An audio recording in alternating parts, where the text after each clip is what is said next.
Every season is spooky season in our book. So settle in and prepare to be shook. You are listening to Shook, a comedic podcast about all things paranormal and unexplained. Hey friends, I'm Amanda. And I'm Sannah. And fun fact, I went to an estate sale and I am pretty sure I found my past life in a photograph. And for those watching, I have it. That's literally me.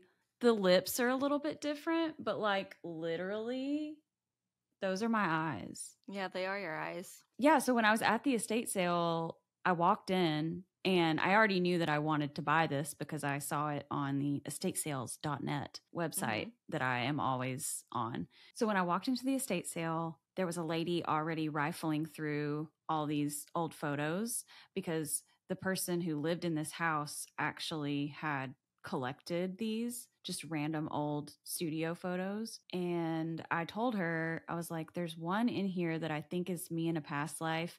And I hope that it's still here because I want to buy it. And just a few seconds later, she like picked it up and she said, "Is this the one you're looking for?" And I was like, "Yes." Oh my gosh. And she goes, "It does look like you." And the lady running the estate sales by Sheila, she said that it looked like me. And there was also this other old lady cracking jokes the whole time in the estate sale. She said it looked like me too. And speaking of that old lady that was cracking jokes, and speaking of that estate sale, I found something else interesting at that estate sale as well. What was it? A vintage Ouija board. Ooh. I believe this one's from the 70s, 1972 to be exact. And when I picked it up, the old lady that was cracking jokes the whole time, she walked by and she was like, "You're going to conjure up the devil with that thing, girl." And then she just walked off. She just kept like making little like funny comments. She was the class clown at the estate sale, okay? And other people came up to me and made comments about the Ouija board too, but a different lady who was part of Estate Sales by Sheila came up to me and she said, "There was a lady in here the other day that made us put the Ouija board up while she was in here browsing. She said that she couldn't be in here while the Ouija board was out on display. She was like, 'I need you to lock this up.'" And they were like, "Okay, damn." So they like locked it up just for this lady. And then the lady with Estate Sales by Sheila was like, "Honestly, it only has as much power as you give it." And I said, "Yes, queen, exactly." And it's true. I haven't opened this since I got it because, as everyone probably knows by now, I have played with Ouija boards in the past and I have had communications, and I'm not sure if both of those instances were good or bad. And I don't really want to tamper, but I bought the Ouija board because I don't know. I can't decide if I want to start collecting Ouija boards or if I want to sell it. Before you sell it, I always said I would never play with one, but maybe I would play with it with you sometime. You about to bring me out of retirement? So the thing about it is I am actually down, but I just don't want to do it in my home or your home. I don't know. If we ever do an independent investigation, if I can fit it in my luggage, I'll bring it with us to the Oregon Ghost Conference because I know we're going to do an investigation up there one of the nights because they've got 4 different investigations to choose from every night. I'm sure we'll get in on one of them. I can't wait. I wonder if they would let me bring this whole Ouija board. They're like, "No, we only use electronic equipment. We don't use analog spirit boards." I also don't think I want to bring a Ouija board onto a Delta plane or any plane. Oh, yeah, true. Because I do have a lot of flight anxiety. It's getting more and more by the day. Somebody get her a gin and tonic. Somebody get me a gin and tonic. Yeah, Please. I'm probably going to pop a Dramamine. Maybe, maybe not. I don't know. When I went to Dallas for Obsessed Fest, I popped one and I was literally dead to the world. After that thing wore off, it felt like it took hours and hours for me to feel leveled again. I was like, I'm so sleepy. At least I didn't feel like I was going to crash and die at every given moment being on the plane like I usually am. I'm usually like, the whole time. I feel like I want to be alert in case something does go awry so that I can be the hero. I can be like, women and children first. Somebody has to be awake to do that, right? Yeah. Enough about me. Do you have any fun facts? I do, actually. Unfortunately, I did not find my past life portrait. That's really cool. I can't top that. But a couple of weeks ago, I did have the pleasure of going to the Oddities and Curiosities Expo in Atlanta. And it was legit, dude. It was so crazy. Months and months ago, probably even a year ago by this point, I mentioned that I went to Rainy Day Revival in Atlanta where they have a bunch of oddity stuff. Well, they were there, and so were like probably 100 other vendors in this place. We're talking taxidermy for days, beautiful, spooky art. And there was this guy there who was, I don't know if he thought he was the next best thing since Ava Matardo, but he was trying to flex on the audience big time because he had not one but two separate sharp metal animal traps, and he willingly stuck his hand and then his entire arm into them. No blood, no nothing. And the kids were like, ah! And he's just like, see, you can see my blood circulation's cut off. And I was like, oh my gosh, you couldn't catch me doing that. No. Crazy. Oh, I'm so jealous that you got to go to that. I want to go next time. Connolly even thought it was cool. He was like, whoa. One thing that I saw that really made me gasp was a taxidermied giraffe. I really, really hope that she wasn't poached and that it was a natural death and they were just able to taxidermy her. I don't know, but I was like, oh my god, it was like one of the most exotic things I've ever seen at one of those things. So giraffes, sweet baby angels. Yeah, that's pretty much my only major fun fact, other than I'm confused as to what the weather's doing these days, because we had a lot of really warm, nice weather down in Georgia, and then it got real rainy and cold, and now it seems to be getting hot again. So I'm wearing my flannel. Yeah, it's been raining nonstop. Yeah. And now it's just started to try to be sunny today.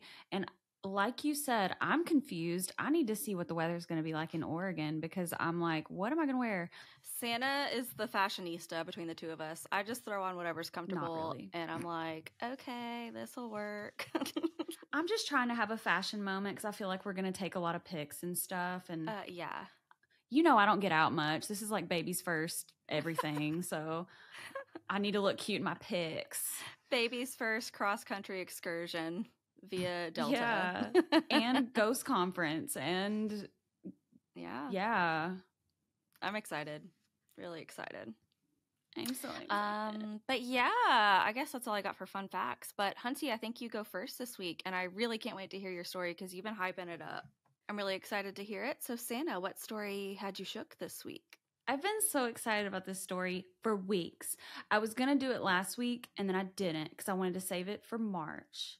So before I tell you what my story is about, I'm just going to tell you something that I've been really obsessed with lately. So for the past few weeks, I've been binging A Court of Thorns and Roses. It's a fantasy romance. Some people call it smut. It's doing it a disservice to call it smut, I think, because it's beautiful storytelling, beautiful world building, character development. Like, it's so beyond that. But I have been wanting to read it for a long time. And then our friends at Two Girls, One Ghost recently announced that they were doing A Court of Thorns and Roses for their book club, I think for February. And then actually, fun fact, tonight, as we record this, I think right now they're having their book club. So if I wasn't recording right now, I'd probably be over there doing the most in the book club. But I just wanted to make sure like I shout that out because like they were kind of the inspiration for me to finally read this. Yeah. And then of course I'm obsessed now. So yeah. Anyway, yeah. So in the story, there are a lot of references to different folklore, especially Celtic folklore, for inspiration for the fairies and the universe Prithian that they live in. And one of the characters in this series is an actual kind of huge figure in Celtic folklore. and she is called the Morrigan. When I was introduced to the character in the book, which she's introduced towards the end of the first book, I was like, I've heard of the Morrigan. And I looked it up, and she's a deity of Celtic mythology. And she's a very powerful one at that, with a very extensive mythology, which I won't be able to cover all of because it really does go kind of deep. But I do have a lot of tea if you care to listen. Spill it. I'm going to now tell you the real tea about the Morrigan, not part of the ACOTAR universe. So I had a couple of ghost books that I read for this. Of course, my Encyclopedia of Spirits, which I've been able to reference many times for different folklore purposes.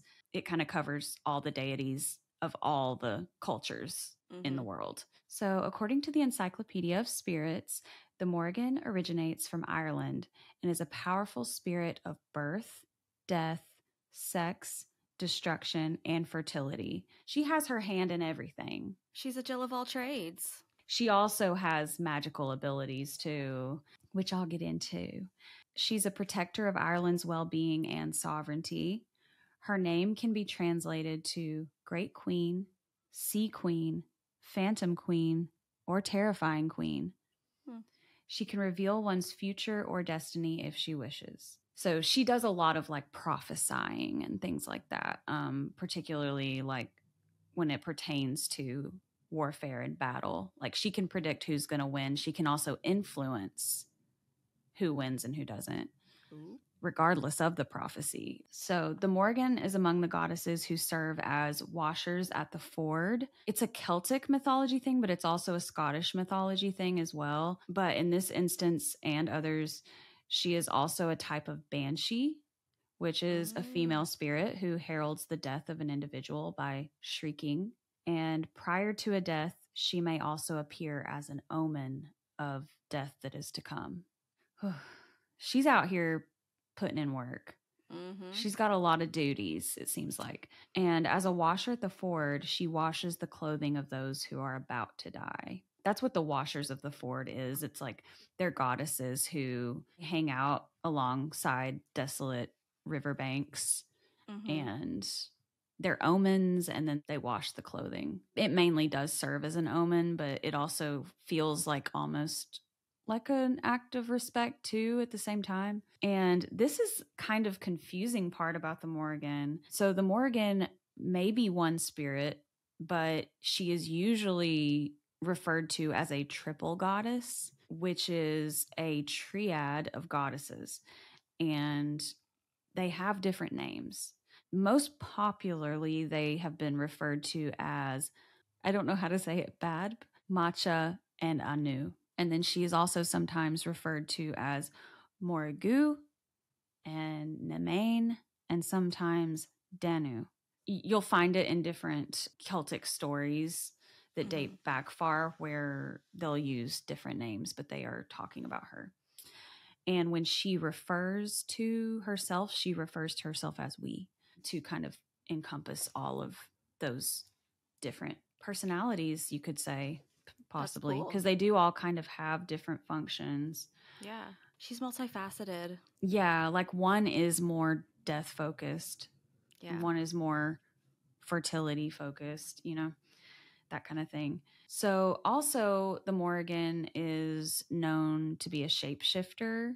She can kind of present as a beautiful young woman, an old hag, a crow or a raven, a deer, a white cow with red ears, or a long black eel. As far as animals go, though, she's most closely associated with ravens and cows and is said to own a herd of enchanted magical cattle. She's also closely associated with the color red, which I think has a lot to do with blood. Blood that is spilled on the battlefield, most likely. Oh, and then the other ghost book, I'm going to keep reading after this because it's just honestly so interesting. It's called Celtic Lore and Spellcraft of the Dark Goddess, Invoking the Morrigan by Stephanie Woodfield. So this book is really great. It has extensive information about the folklore of the Morrigan. That's like the first part of the book. The rest of the book, it kind of is more for people that want to work with her as a deity. And that's more of a witchcraft part of dealing with the Morrigan. But I'm only focusing on the folklore, just so you know. But that book, regardless of whether you want to work with the Morrigan or learn about the Morrigan, it's a really good source for learning the folklore. So according to Celtic lore and spellcraft of the Dark Goddess, Invoking the Morrigan can be traced back to text written by Irish monks between the 8th and 12th centuries. Celtic tradition and folklore was all preserved by word of mouth until these transcriptions by the Irish monks. And at that point, Christianity likely has some influence on some of the contents of what was recorded. Prior to this, the Celts relied heavily on the Druids, which were high-ranking priestly figures, to extensively memorize their history and mythology and pass it on orally. The Druids had to work really, really hard to memorize the stories and the lineages of people. And I'm sure it was one big game of telephone.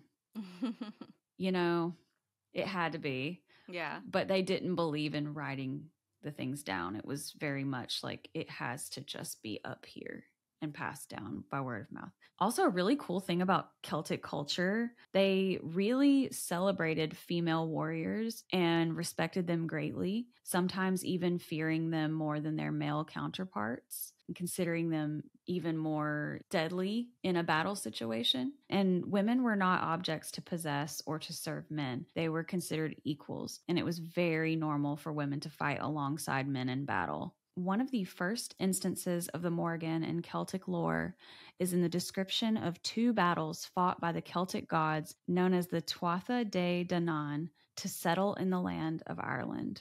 In English terms, the first battle of Moytura took place when the Tuatha De Danann arrived on the shores of Ireland in a cloud of mist. The land was already inhabited by an older race of deities called the Fir Bolgs. The Celtic god Bress proposed that they give the Celtic gods half of Ireland peacefully, and the Fir Bolgs refused, which led to war over the land. The Morrigan used her magic to distract the Fir Bolgs while the Tuatha De Danann prepared for battle. For 3 straight days and nights, she used magic to rain down fire and blood and coverage of clouds of mist upon the Fir Bolgs, not allowing them a moment of peace. Following this successful show of distraction, the Morrigan stated, "We will go with you," to the gods preparing for battle. We, meaning she and her trinity of goddesses, which in this tale of battle are referred to as Badb, Macha, and Danu. At the start of battle, the Morrigan set a perimeter for the battlefield with magical pillars so that both armies were bound within the battlefield. Neither could escape the fight. She trapped her own allies in this area as her way of forcing them to fight their hardest and win and prove that they are worthy. This strategy worked, and the Tuatha De Danann defeated the Fir Bolgs, sending them into exile, then claimed Ireland. It's interesting how she did that. She manipulated that situation in a way where if she didn't trust that it would work, it could have cost them the battle. But the way the Morrigan approaches things is she kind of does tough love, Full Metal Jacket approach. You know what I mean? She's gonna push you. She does that in other instances too. She manipulates it, but she makes the people work for it. Even though they're her allies, it's if you're gonna have power, if you're gonna overtake these other people, you need to be worthy of the power that you're about to have, which is cool considering the fact that they are taking over people's land. So Bress became king of the Tuatha De Danann in their new home of Ireland, but he quickly became very unpopular as he let his power go to his head, and he favored another race of deities called the Fomorians over his own. The Fomorians were a race of sea deities who had previously made attacks against the Fir Bolgs. Bress was able to make an alliance with them and keep peace, likely because he was half Fomorian himself. Resentment was building, and the tipping point was when he started making members of the Tuatha De Danann do humiliating tasks and service for the Fomorians. And ultimately, Bress was dethroned. Bress enlisted his Fomorian allies to assist him in taking back the throne. It had been prophesied by the Morrigan that only the god Lu could defeat the leader of the Fomorians. So the Morrigan went to him and encouraged him to fight in the upcoming battle. And on the eve of Samhain, the god Dagda went to search for the Fomorians' camp to spy on the enemy. It's about to get sultry. On his way there, he found the Morrigan bathing in a river, and they had sex. Oh my God. Yeah. Apparently, his performance pleased the Morrigan so much that she told Dagda that she prophesied that the Tuatha De Danann would win the battle, and she told him where the Fomorians would attack from and promised to help in the battle as well. She was like, just for that, I'll help. Thank you. Thank you. I guess I'll lift a finger to help.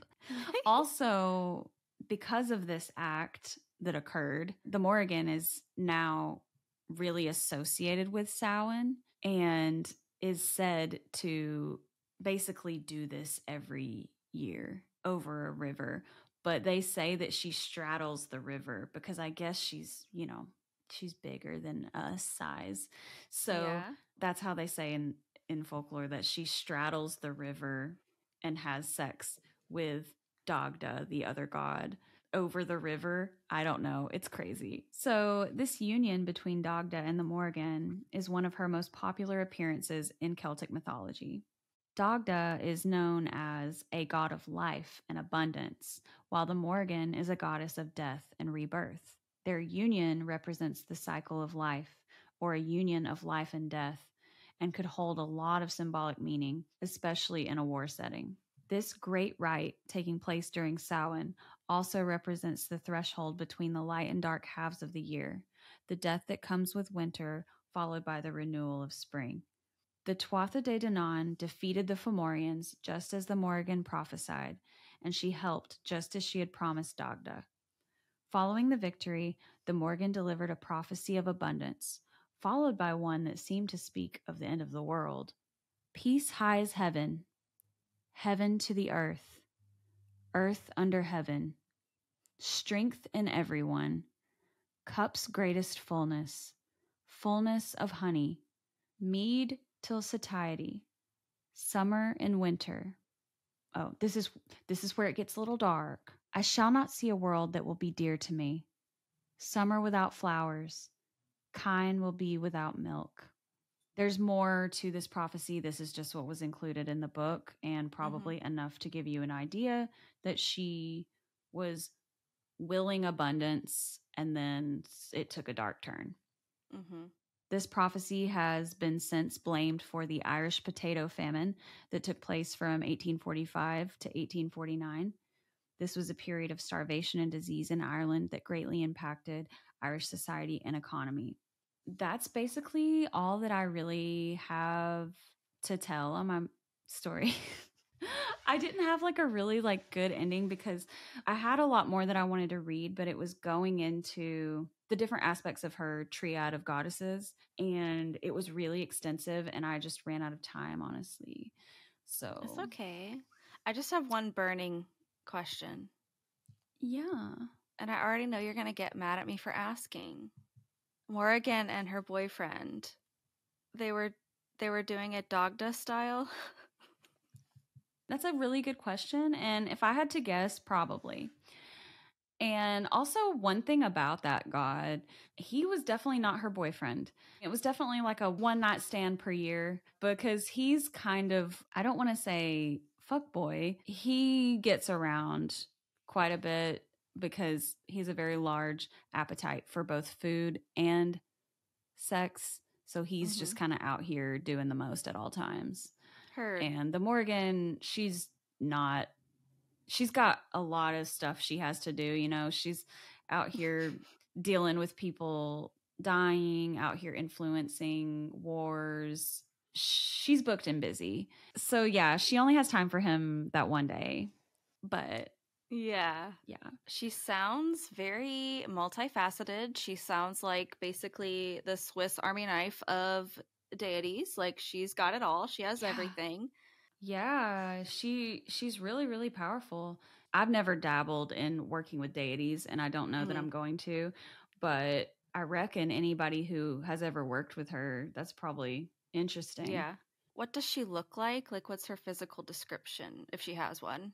Because she's a shapeshifter, she has been pictured when she's in her young, beautiful form. She has dark hair, like long dark hair, and she's, Mm-hmm. kind of muscly. And then she has ravens all around her, usually in like sculptures and things like that of her. And then Sweet. sometimes she has her old lady form, and then of course transforming into a raven. That she's most That's right. popularly transforming into a raven. Like they say that she transforms into a raven whenever there is a battle that she's affiliated with, because she flies over the battlefield and she like flaps her wings over and she does magic, Mm-hmm. because she also does spells and she's a witch too. And Yeah. so she influences the battle that way too. Gotcha. Yeah, because I remember you said she was a shapeshifter, but yeah, I just wasn't sure Yeah. what her base form was, if she had one. So she sounds pretty badass to me. I'd like to meet her and shake Yeah. her hand, shake her raven wing. Another thing I was thinking of too about her was that she's like the Moldavite of deities, because of her approach to things. Like she will force you into the change that needs to happen Mm-hmm. for the better. She does the tough love that it's like you're better off for it. Yeah. Even though it sucked, you're better off now. I'm so glad that you said that, because that was actually a fleeting thought that I had when you were talking about the tough love thing. I'm glad Yeah. that you made that reference. That's really neat. Yeah, that's basically it. What story had you shook this week?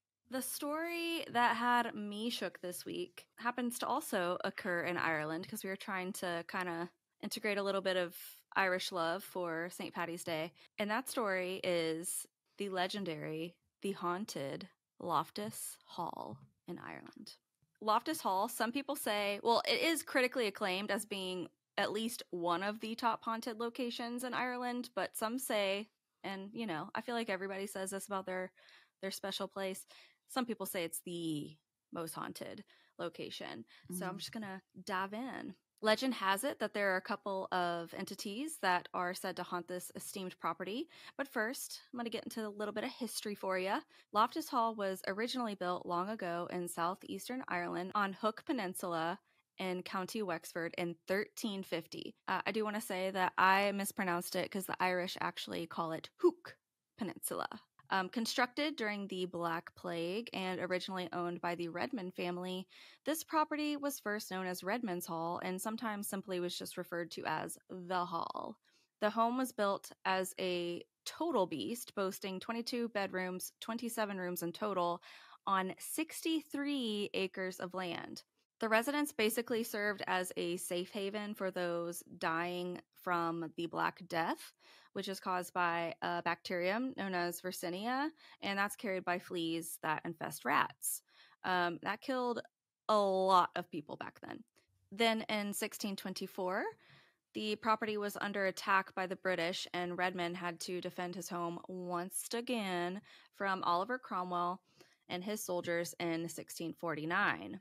The Redmonds were eventually evicted, and fast forward to the 1650s, the property became home to the Loftus family, who were English planters, and voila, the new namesake of Loftus Hall was born. Fun fact about the Loftus family, real quick. The husband and father, Charles, he married into the Loftus family. His original name was Charles Tottenham, and he had married a woman named Anne Loftus. And when he did that, he had to take her name if he wanted to have anything to do with her family's fortune. One thing about her, she had some money, okay? She had some wealth.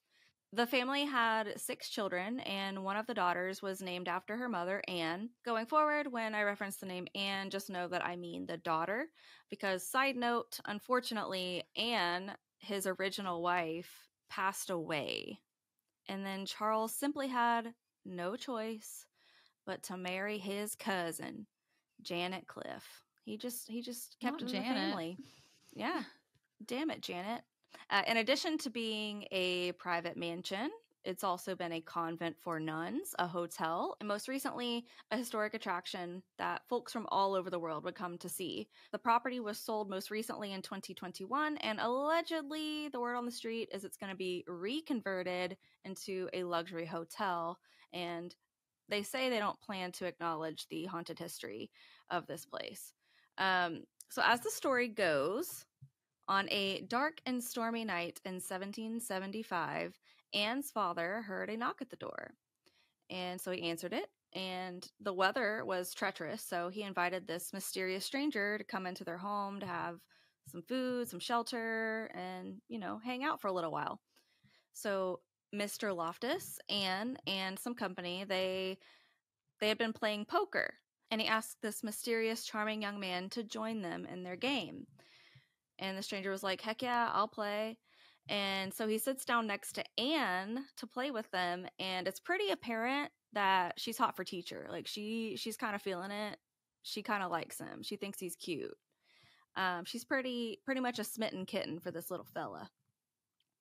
And Sannah, do you know what you're not supposed to do when you're playing poker? What? Auntie, What? a light flickered right there, like in the hall. So I don't have the hall light on, but I have the dining room light and the kitchen light on. So there's like light being cast through the hall right here. And I just saw it flickered like really obviously. It was either a flickering of the light or it was some kind of shadow happening right there. It happened for long enough that I was just like, yeah, I saw your eyes drift. I was like, uh-oh, what does she see? Oh my God. And then in my room, I saw a flicker too, like after that. We're just gonna pretend like that didn't happen so that you don't have a panic attack. It's okay. I'm not scared.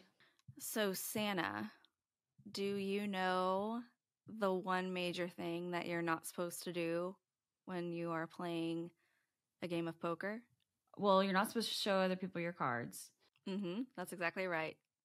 You're not supposed to reveal your hand at any point, obviously. One guest made the mistake of showing not his hand, but his feet. Kind of. Anne, who was probably distracted by her new crush, she fumbled a card. And when she reached under the table to grab her misplaced card, she saw that the strange man that they had just invited into their home didn't have feet, but hooves. That's right. The guest was Satan himself, aka the devil. No, I rebuke it. I rebuke. I do not claim. Okay, Sannah, do you know how you said one time that whenever you do something embarrassing, you simply must flee the county you reside in so that you can get away from the trauma of it all? Yeah. Well, when Satan himself realized that he had been revealed as having cloven hooves, he was like, oh snap, the jig is up. And he promptly burst into flames and went up into the ceiling. He was like, oh, gotta go. I don't think he was embarrassed. He was just like, I've been caught. Meh. So he just leaves. Forget it. Just forget it. So he like burst through the ceiling to get out of there. And the word on the street, Sannah, is that no matter how many times construction crews have tried to repair the resulting gaping hole that's in the ceiling, it always falls back into disrepair. It looks really shitty. It is said that Anne, upon witnessing this traumatizing event, that was going to be her husband, right? She immediately just goes into a nervous breakdown. And she would be confined by her father for eternity to the tapestry room, which they say is the most haunted. It's debated how long Satan had actually been visiting because there are some stories that say different. Like some versions of the story are different. So it's unclear if it was just for the night that Satan was planning to come over or if he had a little mini vacay there and maybe the card game took place later on in his trip. But those who believe that he overstayed his welcome say that the devil himself impregnated Anne And that's why she was locked away into confinement in one of the separate rooms of the house. But, back then, and even still now in some places, premarital sex was frowned upon, and you better not have your daughter get knocked up, like not when she's unwed. Heaven forbid she have premarital sex. And so it was a shame on the family, whether she had a mental breakdown or if she had gotten knocked up by the devil. They say that when she went into this like catatonic state, she was basically like in the fetal position, rocking back and forth. And that's how her body stayed. And that is the position that she was in when she perished, when she left this earth, when she died. She was still locked up in this fetal position. So they said that when they went to retrieve her body for burial, I'm guessing it was the rigor mortis, I don't know, but her body was stuck in that position. And so they had to make a custom grave for her, which is located at a cemetery not far from the property. So that's where her body lays now. But as for the rumor about the spawn of Satan being born in that home, that part of the tale came when the skeletal remains of a baby were allegedly found hidden in the walls of the home. Yeah. Oh my God. Yeah. Some people speculate that the devil is still roaming Loftus Hall, and others believe that the spirit of Anne is there as well. There's a lot of history in that area going back, centuries and centuries, but the main point of this story is that this place was allegedly visited by the devil, and this whole poker game with the devil, that theme is also repeated in Ireland's other famous haunting of the Hellfire Club, which I was tempted to look into that as well. I couldn't decide between the two, honestly, but I thought this one was interesting. There were a couple of bits of evidence that I read about and saw. So there is a YouTube channel called The Overnight, and they brought a Victorian looking doll with them to the property, and the doll at some point fell over for no reason. Nobody was near it, nothing. It just fell over. And at one point you can hear what sounds like footsteps or hoof steps overhead. They had a historian woman with them, and she said that one of the hallways, one of the corridors upstairs, gives her the shivers every time she goes up there. She just does not feel comfortable. She senses like a demonic kind of presence there, and she doesn't want to fuck with it. She doesn't want to go over there. She said that one of the bedrooms near there, she was doing an investigation or showing somebody the property, and there was a loud bang on the exterior wall of the house that couldn't be explained because she was up on the second floor. There's nothing there. And I'll send you a picture of this place. It's monstrous, but she heard like a bang, like on the side of the wall next to her head, and she was like, yo, what the hell is that? They couldn't explain it. They were also rolling their audio during this, and upon going back over the footage and the audio, they realized that they caught an EVP after that thud hit against the house. The EVP sounded like disembodied screaming, which is always a fun sound. Ghost Adventures also documented this place, and I watched it long ago. If I recall correctly, I want to say that they capture a chair falling over on its own, and they show a door that swings open on its own. That's like two of the main pieces of evidence that I remember from that. One of the biggest pieces of evidence is in 2014, there was a fellow named Thomas who was touring the property, and he photographed the front of the house, and in the window it looks like a full-bodied apparition of a woman, perhaps Anne. And if you look really closely, it kind of looks like there might actually be two women in the reflection, but I'm not sure if that was just the reflection of another bystander that was peeping through the window.